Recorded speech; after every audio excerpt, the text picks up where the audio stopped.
Okay, good morning everyone. Home stretch, classes.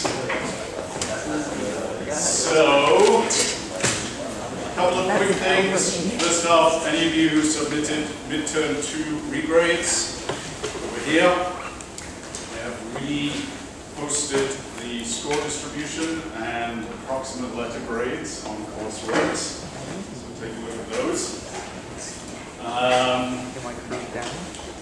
Let's see. Review sessions next week. Wednesday afternoon, Thursday morning in here. Probably only worth your while to come once rather than twice. Of course, you're welcome to come twice if you wish. Still trying to figure out how best to make use of that time, but hopefully it will be helpful. Everything this week's on the regular schedule. There's a sample final exam on CourseWorks. Any questions in the run-up to the end of the semester stuff? Will the reviews be here? Yes.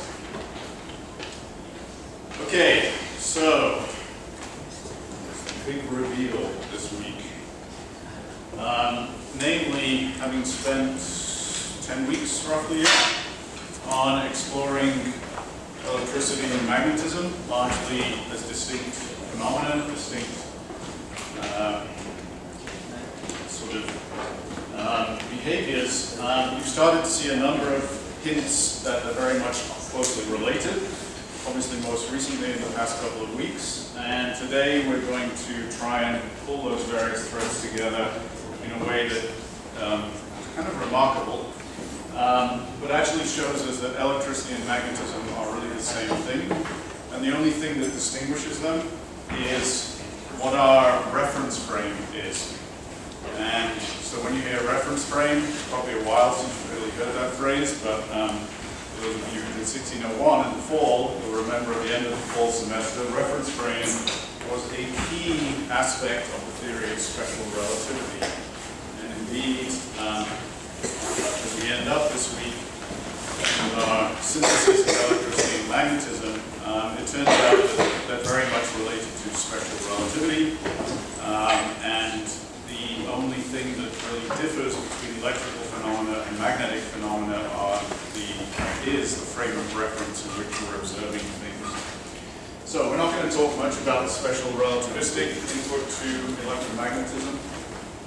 Just historically, this kind of went in reverse order, I suppose. So what we're going to talk about this week, typically in the middle of the 19th century, special relativity, of course, the start of the 20th century, and it took about 40 or 50 years for people to start from the place we're about to wrap up with this week and work their way towards special relativity. So obviously we're not going to spend 40 years doing that. So let me tell you where things stand in terms of some of the important phenomena we've seen so far. I want you to draw your attention to the left hand of these 3 chalkboards, because that's what we know so far about some of the phenomena we've been exploring. Okay? So I'm going to pull this down and do a sort of quick recap. Of course, these aren't the only phenomena we've been exploring, but they turn out to be the key ones. So, from top to bottom, right up at the top, you see Gauss's law. Okay? So what does Gauss's law tell us? Well, first off, let me remind you of the notation. On the left side, we've got the electric flux passing through a closed surface. So that integral sign with a circle means closed something. The S reminds us it's a surface. Okay? So the electric flux passing through a closed surface can be related to the enclosed charge inside of it. That's the divergence theorem.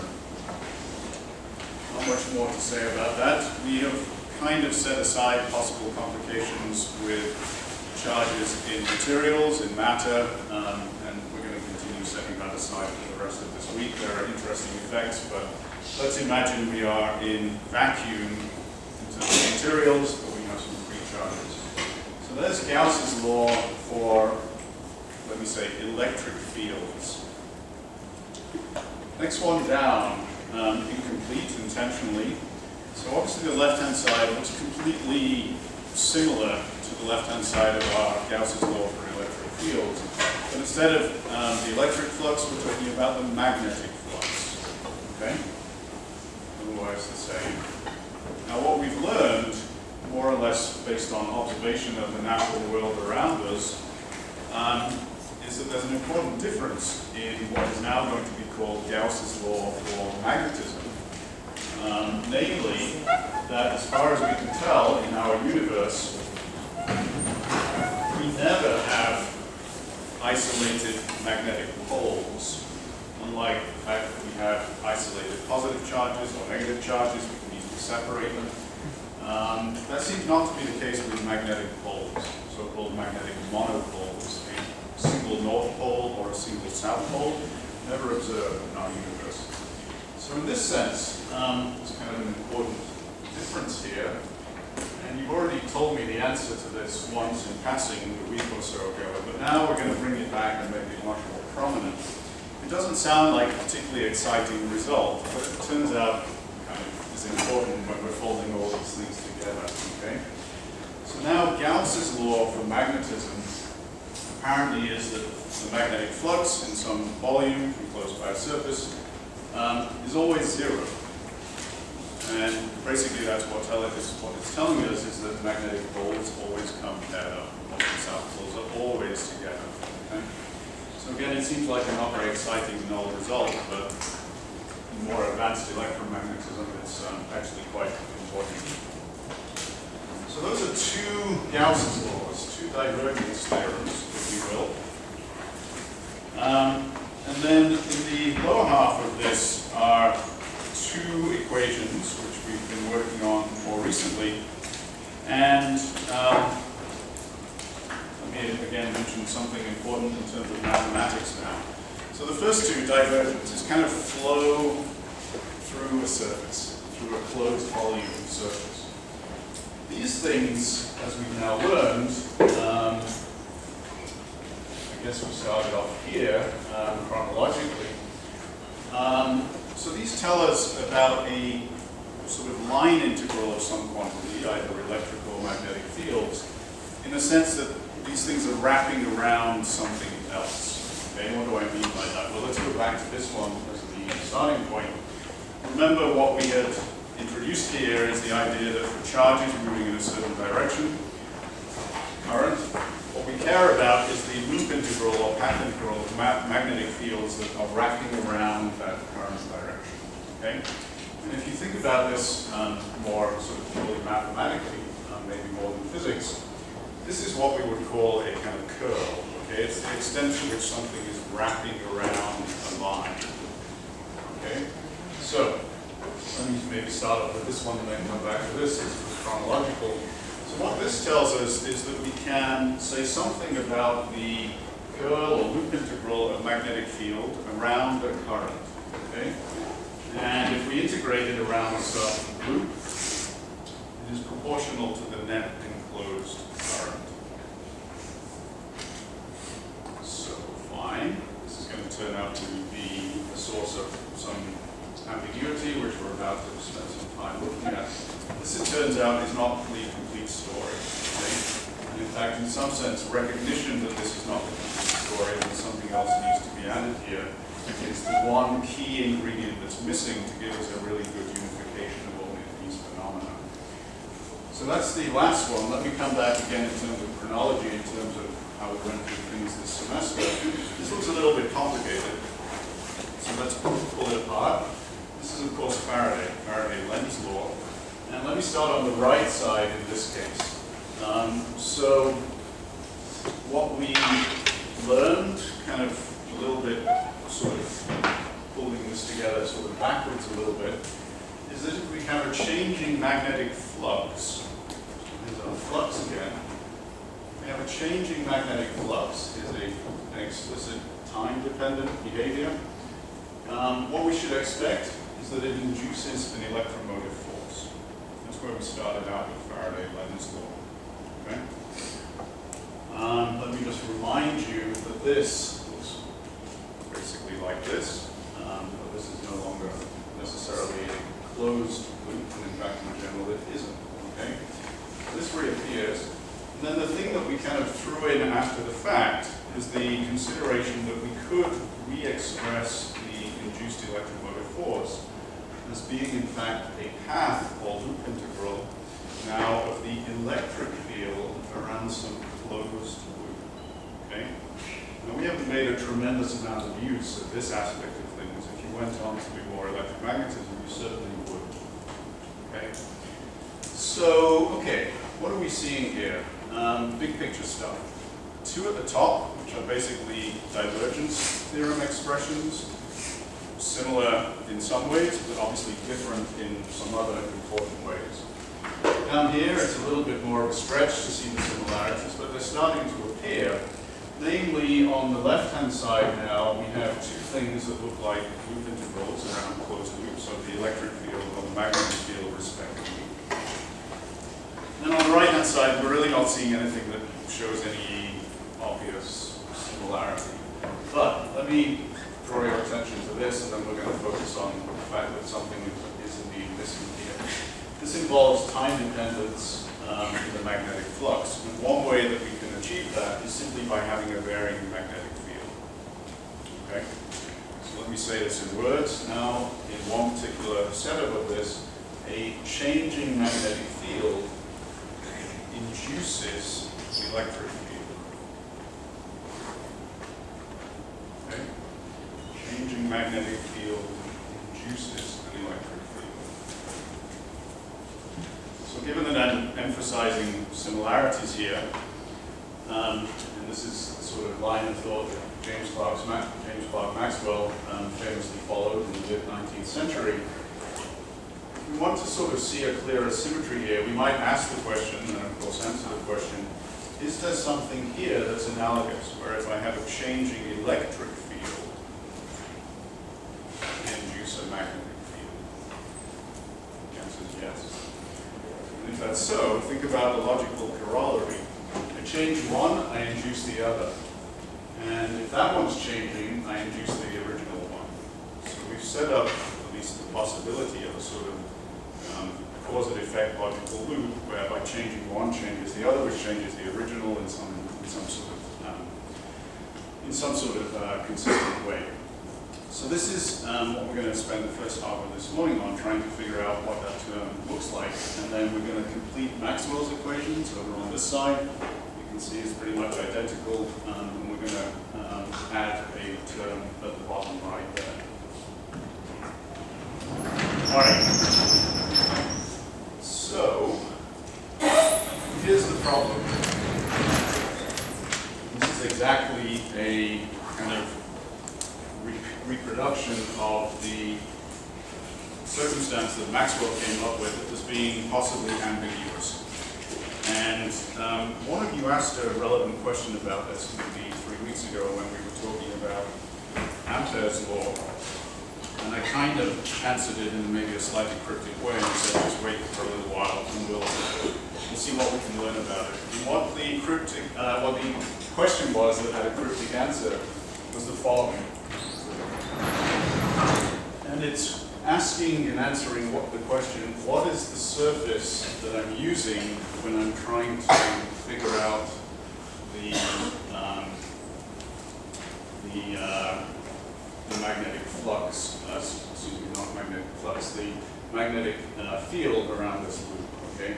So take a look at this in the context of Ampere's law, the lower of these four equations, and let's see what we might be wanting to do by applying Ampere's law. So what we might be wanting to do is figure out what the magnetic field around a closed Amperian loop here in green is, okay? Now, for a moment, forget that this has a break in it, and it looks sort of like a capacitor for obvious reasons, but for a moment, forget that that's there. And just imagine that this is an infinitely long current carrying the wire. So we're going to figure out, using Ampere's law, something about the magnetic field around this green Amperian loop. Fine. What you could do is say, okay, here's my loop. The question is, what is the net enclosed current? And in this case, it's fairly straightforward because I simply have one current carrying wire that carries a current I. But the subtlety arises when you ask yourself, what does it mean to have an enclosed current? So let me have you think about the following. Let's say this was a circle centered on the current carrying wire. And imagine first off that the surface that is bounded by that circle is simply the smallest possible surface area bounded by this, and indeed it's just a circle. Okay? And it's pretty easy just to figure out what the net current is passing through that. So there's nothing about Ampere's law that says we have to use that particular surface when we're trying to figure out how much current is passing through it. So now imagine this as being like one of those little toy things that you have as a kid. It's a little loop that has a surface maybe of soapy water in it, and you're going to use it to blow bubbles. Okay? So you know if you just dip that into your soapy water and pull it out, its most preferred configuration is just to minimize the surface area, and it's just a circle. You also know if you blow gently into it, you're going to have the soapy bubble surface bulge out. It'll be something like this. And I can now, maybe I'll get rid of this hash here, do the same exercise and ask and then answer the question, now with this slightly bulging surface, what is the current passing through that? Again, Ampere's law doesn't tell us what surface to use. Well, let's say it does bulge out like this. What is the current passing through that now bulging surface?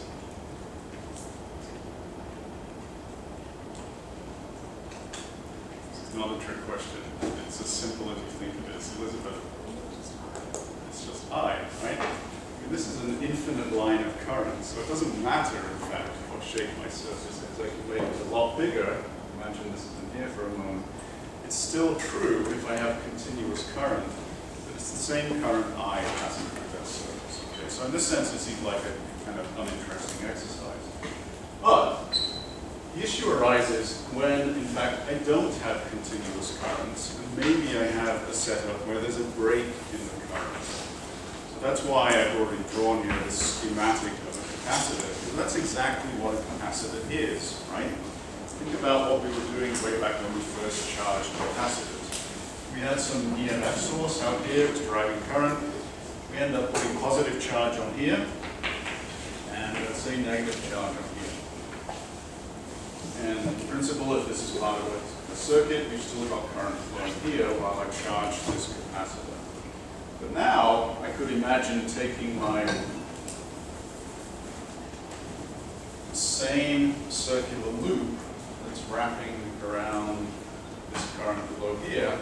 And again, Ampere's law doesn't tell me how I need to draw the surface. What about if I did that? Okay, so this is now me blowing harder into my little bubble blower. It's bulged out more, and it's bulged out so much now that it has now got this part of its surface passing through this gap between two capacitor plates. Yes? This is just a quick, so is this bubble thing 3D or is it Yes, still like, it's 3D. so it's like, it's round, it's like a bubble, like a full bubble. Well, it's open here. Okay. So this is just my circular loop that doesn't move. Instead of having just a purely flat minimum surface area enclosing this, I've blown it out so that the circular loop is still there. In a sense, it's still open on this side, but now I've got this sort of bubble that's bulged out here, and it's now passing through this gap. Does Okay. that help? Yeah. Okay. All right. So now, again, answering the question that Ampere's law is asking us, what is the net current flow passing through this new surface? Zero. Okay, so now there's a difference, and this is important, because it means that Ampere's law, as written, is ambiguous. It's not complete in some way. And this is the sort of clue to the missing term in this fourth equation. All right, so for discontinuous currents,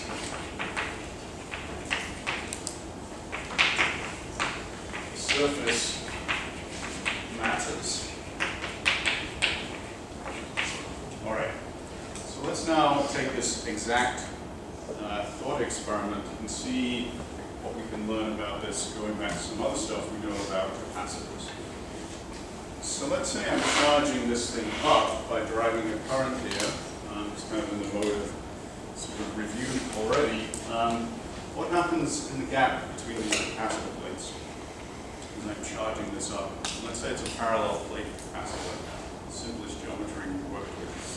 What's happening physically as I put charge on one plate and on the other physically? Yep. And the way I've got this set up here,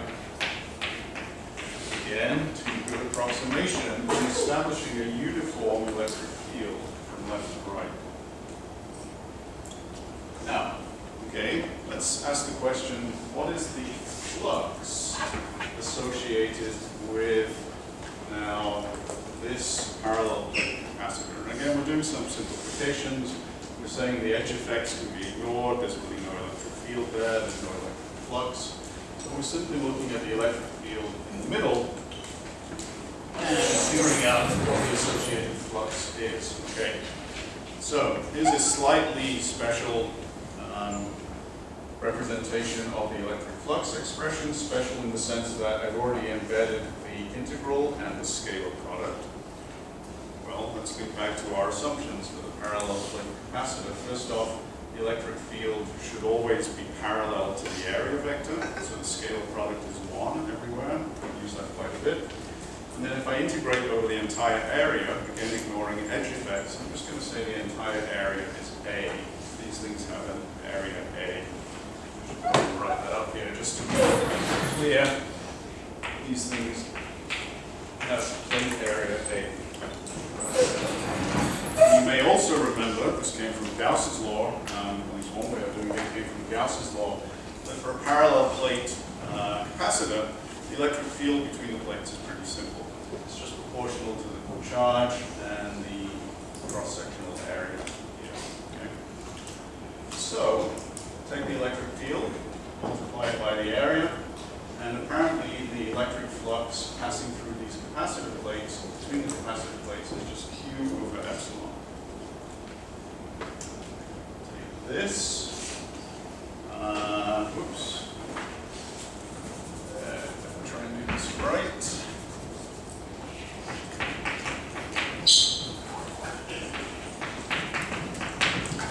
And I get that Q now is just epsilon times the electric flux. All right, so we're almost there.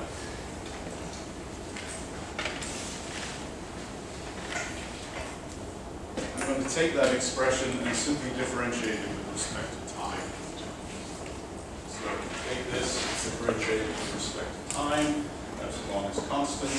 Q by T, aka current.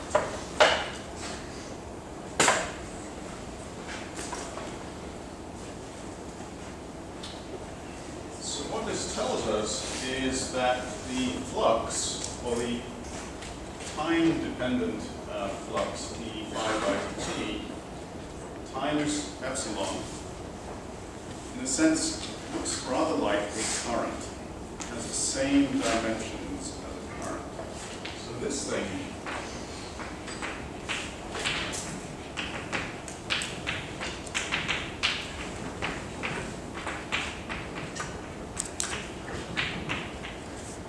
has now actually given us an important clue about how to resolve this ambiguity. So here, we only originally allowed the possibility for continuous current flow. And if that's true, it didn't matter what surface we took when we were looking at the surface that was bounded by that loop. We always got the same answer. But now we've seen a case where it does matter, and if there's a break, well, it turns out that there's something that has the dimensions of the current that is directly relevant or related to the electric field in the break. Okay? So this is, I don't know how much of a leap of faith it is, but it's somewhat of a leap of faith. The claim is that in cases like this, I can replace the current, which doesn't exist if my surface is going through the gap of the capacitor. I can replace it by term. So I'm going to take this thing and simply say that it has the right dimensions, and I'm going to have this fill the logical gap in cases where I don't have continuous current. In fact, I have a break. So I'm going to claim that, in fact, I need to add this term. It still has a mu0 in front of it, but I need to multiply it by a virtual, or what Maxwell calls a displacement current. So this now is a displacement current, and putting it back in here, this is epsilon phi e by dt. So I know this isn't in any sense a proof, not even close, but it's more a plausibility argument that, first off, there's an ambiguity that we need to resolve. Let's look at a particular case where we can treat it relatively simply with a parallel plate capacitor, see what we can say about the relationship between flux between the plates of the capacitor and the current that is associated with it. Now, look what I did here. Again, this is dq by dt, so this really is, in fact, the original current that we had. Okay, I just put a displacement down here to indicate it's kind of virtual. But it is just dq by dt. It's the exact same current as the real current we have in the wires connected to the cathodes. So in this sense, I think there's more than a strong plausibility argument. And this turns out to be the missing term. So let me put this back in. I didn't write this in the smartest way. Let me write it like this.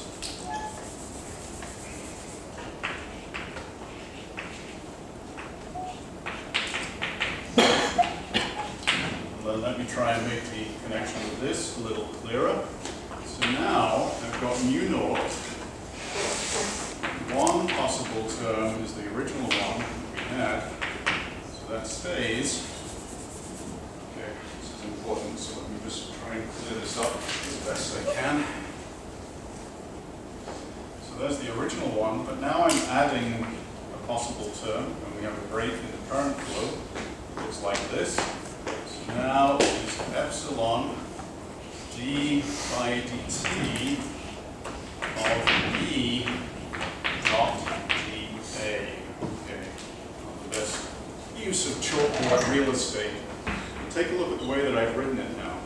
I've gone from the very specific case of a parallel plate capacitor, where this is just the flux, to the much more generic expression for the electric flux, integral of E dot dA over some surface.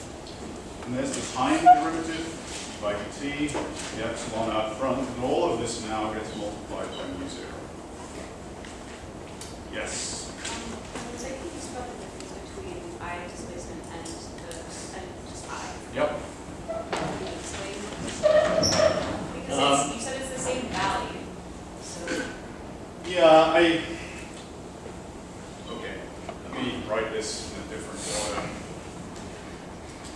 So, you're fine with this, you're fine with this. Now what I'm going to do is simply take the time derivative of it.